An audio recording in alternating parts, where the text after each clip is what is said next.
Alright, for the next step in what the fuck, Bentley, seriously, Bentley is realizing that we need someone good with explosives. And apparently Bentley has the bright idea to choose the worst possible choice for this case. We'd have to recruit a full-time demolition specialist. However, Bentley's proposed candidate was a shock. My old enemy... Yeah, Bentley wants to recruit one of the Finnish fives, and much like Zyke, I'm gonna say, what the fuck? This is the person that contributed in killing Sly's father, Bentley. Like, there's literally no one else that you can choose? Like, hell, we're literally seeing that flashback as it is. Now, to give credit, the episode in itself will serve as a sort of a redemption story for the Panda King and Sly essentially, mending, coping with his previous enemy. But still, very bold statement to make. This is actually pretty interesting, though. We spent the last episode once again detaining a member of the Fiendish Five, so now here we are back to seeing another member of the Fiendish Five. But there was no denying that he had the... So yeah, for the time being, we need to actually reach him. So this first part of the episode is gonna be... Yes, still nice disguises. Although I dig Penelope's disguise, that was pretty neat. I gotta say, they must be really dedicated to get that treasure if they're willing to work with... We're not gonna get just yet to the episode title. First, this first part of the episode is unique. There is a small level where we need to just reach the Panda King with the entire team, meaning that we'll have to do... it's a kind of a minor puzzle-solving piece. After that, the proper episode will start. So, yes, Teo mentioned earlier, this is apparently his favorite level, favorite boss, and favorite member that we add to the team. Well, when you get down to it, you don't get to use the Panda King too much, but all in due time. Stay sharp, team. For all we know, the Panda King's just as dangerous as ever. How can you say that? Just oh my god, okay, Bentley. Bentley! Okay, for the one time that Sly manages to actually have a serious out-of-character moment, pay a bit of attention. King, Honorable Panda King, yeah, that just doesn't work. I guess he doesn't want to talk. Sorry, Bentley. Let's go. Okay, now let's go through the other direction, Sly. It's like, let's give it still a genuine try. Again, I can't imagine why Sly wouldn't be overjoyed to talk to one of the men who killed his father. The walk up here tired me out. I don't want to turn around now. Man, I missed it. Oh, it's funny you mention it. You remember, we lost the van back in the Canada episode, the second game. And it's not like we found it or, repaired it. No, it's still gone. It's only married in Nugget. Also, Penelope, what the fuck? Oh, Jesus Christ. Holy sport, everyone. Okay, bouncing is a lot easier than more walking. Seriously, you guys want to see my blisters? No, thank you. No way. TMI, my dude. Yeah, okay, master. Bouncing, pillars, piece of cake. Alright, the first to go has to be Murray. I hear that. Sometimes you've got to be firm. What a reason. Seriously, was he for real about the blisters? Penelope, stop asking questions. Oh, it's weird. It seems. Penelope literally sounded like Cree Summer in that one line read. Jesus. No, I can tell you that, again, I don't really have much experience with Freddy Fish. I only watched, I think, one or two videos when, I think it was, oh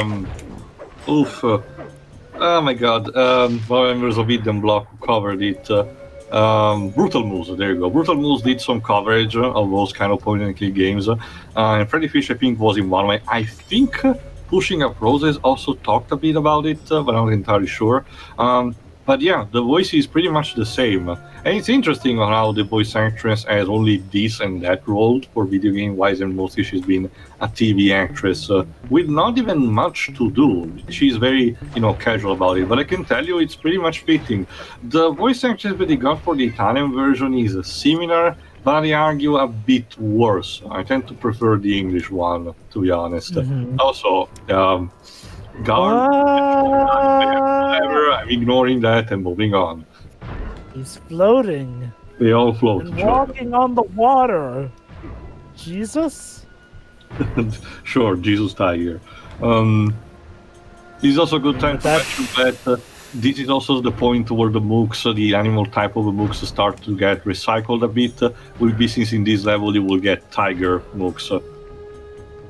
So why is this level in particular your favorite, I wonder? Honestly, to me, that's my favorite structure, the composition, the type of missions you do, the way they're actually structured. Remember, the pacing in how the mission structure, is also important, not just what you do. I'm in position. This is one that definitely spices up the formula quite a bit. I'm not sure Alright, you're time right, to see instead a new but trick that Penelope can do. It's not just an RC chopper that she pilots, but also, if I recall correctly, a controlled car. So far apart. Hold on. Let me see if I can figure it out for myself. It's got to do with the ice. Okay, so clearly we need more points in order for Sly to ascend. The problem? Where we're going to get him. The answer? Split each chute down the middle, thereby doubling the points of ascension. Neat. However, the ice down there appears too thin to walk on. Now, the thing about it is that apparently beta mining showcased that Penelope actually was supposed to be playable like any other character. She has a proper walking cycle and an health bar icon, but in the main game you only control her vehicles. I'm Kind of fine a with that. shame, I'm fine okay. with that, but I would have, preferred also potentially the option. But I get the idea that it would have been a bit redundant to just have her go to the place. But yeah, there you go. Here's her personal RC car, complete with a flower on it. Okay, I guess it sort of makes sense that the guards can walk on this because apparently this is ice, not water. Yeah, I mistook it at first too. But yeah, she also has her RC car also has a conveniently placed turret. Two more to go. Which sadly works just like in the second game, so sadly you have to deal with the potential cooling down, but the job is done. Now it's time for Sly to do his part. Thanks. It looks great. My pleasure. Oh my. Anytime. We got some jealousy going on. Yeah, sure. And the thing about it is that Sly is pretty much clueless on what's going on. Well, we all know Sly really has eyes for only another certain Carmelita, canine. I don't know, Jova. It seemed to be it was actually aiming at Neela first in the second game. I don't know. Yeah, but then Neela broke Bentley's legs. It wasn't gonna work out after that. Sly seems... I'm pretty sure he actually started breaking up with her when she betrayed him in India. I don't know, Tio. He sometimes seems to find that kind of stuff a turn on, but I think he was really to the point of no return when she crushed Bentley's legs. Yeah, sure. Sly seems like the type who would think of himself as a womanizer. Kinda. He wants to have like that kind of charm to seduce a woman. Kind of a bit Pepe Le Pew, but more restrained. I'm not quite sure Pepe Le Pew because he's not the one constantly pursuing. No, but he tries to have that kind of type of charm and have some provocative lines potentially. I'm all done up here. All right, now I think it's Bentley's turn. Excellent. Now that the pinwheels are unstable, I just need to light them up with my darts. One shot per rocket should do the trick. So 6 in total. What happens if you miss? You just need to fire again. Don't worry. But I thought you since- were gonna say I thought we were gonna have limited ammo. No. Thankfully, Bentley has every character has infinite ammo. The closest you get is the cooling down bit with turret sections. The only thing about is that when the rocket starts to move, it makes it a bit more difficult to actually center the target.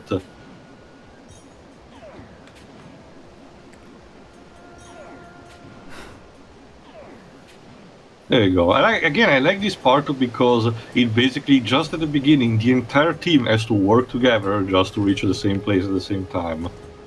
Yep. And now it's time for the guru. Pinwheels are about to go. Guru, feel up for a challenge? Well, that's right. You should be able to persuade the guards to help you get up to those rockets. All right, time to go. Again, these all the weights. This is all this mind control is so easily summarized. And it really was another time.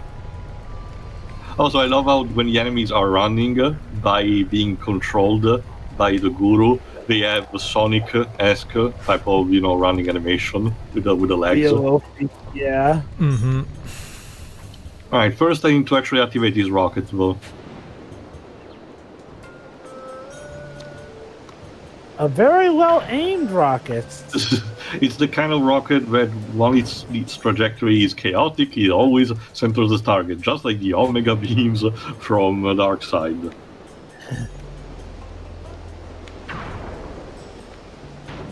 There we go. Strong work. That fallen pinwheel should serve as an excellent makeshift elevator. Of course. To be fair, they worked already like in the first game, so...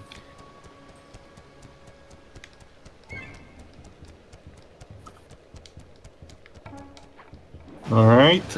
And if I recall correctly, it's with that the mission might be over. Yes. There we go. Oh my god, he grew hair. Yep. Now, it looks like a bit like Master Miyagi from Kill Bill. Just shout in his ear. Now, to break him out of So, this trap, anyway, we'll need to yeah, delve we need to use the guru to do a Vulcan mind melding, so that Sly can actually talk to the Panda King in his brain state. The guru will bridge your minds.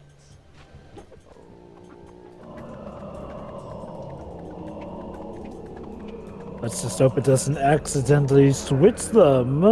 Oh, don't worry, we don't do that Freaky Friday stuff. Alright, and now for a nostalgia level, we're redoing the boss fight from the first game, with its own twist. Yeah, well, yeah. The twist is it sucks. In case you're wondering, that all the dialogue has been re-recorded for this. And the voice actor is the same for the Panda King anyway, so might as well. Sadly, I cannot say the same for the Italian dub. They actually got someone else to voice the Panda King, and the difference is jarringly noticeable. Why should you care if I bury a few worthless villagers in the snow? You are Ever got that feeling of deja vu?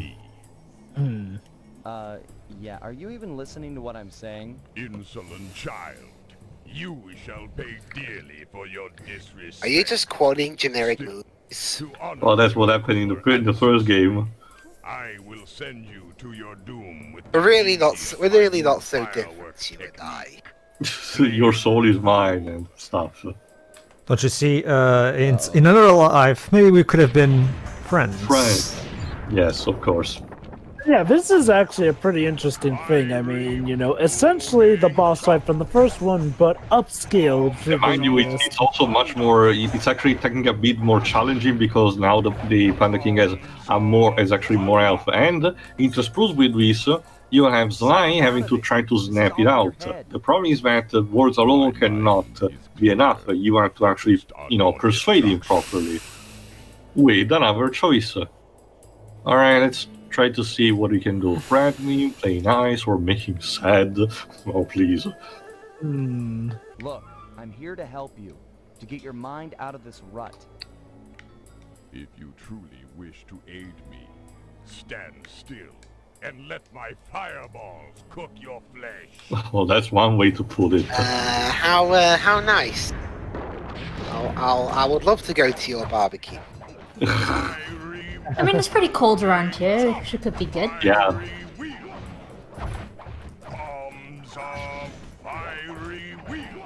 Also, yeah, similar to Punch Out, you have a bit of, lines intertwining with each other. Sadly, not on a mimetic level, like Release the Bogus for Macho Man. You're just a frustrated firework artist turned homicidal pyromaniac. Am I? Yes, you are. Yeah. Find out. Okay, that was a bit weaker comeback, but whatever. And you're just proving his point. Again, I really question Bentley's choices in composing the team. I mean, the first choice mostly happened just because he was already tied to Murray. The second one was literally a girl he met on the internet, and the third is the one person that killed Sly's father. On the moment Like, of your greatest defeat. I beat you, and forever after you've wondered how it all fell apart. I hate you, Sly Cooper. You've ruined me. Ruined the Panda King. And I've hated you, but that doesn't make any of this real. that is true. Years have passed, and we both changed. Come out of this trance. Let's meet each other as we are today, and let go of who we were when this fight occurred. You are correct. That worked. Forgive me. I forget. Can you actually? Remember, I actually don't know, Jova. It might be possible, but I never actually fell for that. What I meant is like, well, can you actually defeat him regularly? Time for the proper episode to start, actually. It's still he's not exactly happy to see all of us, but he takes a fascination with the guru. The whole deal would have been a bust. We could see the anger in the Panda King's eyes as he recounted how he lost a member. Yeah, now it's time to rescue a member of his family, which sadly had to be arranged in marriage with General Cao, the Chinese rooster.